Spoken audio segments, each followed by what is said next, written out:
الصعداء وبينتظر وداخل كيرا وجوه جول اول اهداف اللقاء يحرزه صامويل كيرا.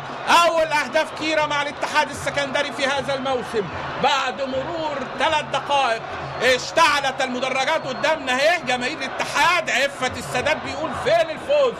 فين عايزين النهارده؟ هو ده كلام جماهير اسكندريه، لكن احنا محمد المرسي وهدفه الثاني هذا الموسم. بص شوف محمود سمير على طول سقطه، لعبها بند في الارض. والله محمود سمير لعبها حلوه جميله يا محمد يا مرسي جوه الجول. الهدف الثاني، تاني الاهداف وفرحه مكيده.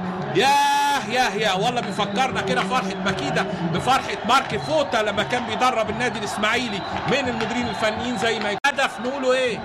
رصاصة الرحمة في الدقيقة 40 ادي اهو. والله هدف جميل حاططها في الزاوية البعيدة حلوة. بص محمود سمير ناقلها له كده بحرفنة وهو قابلها على طول جوه الجول.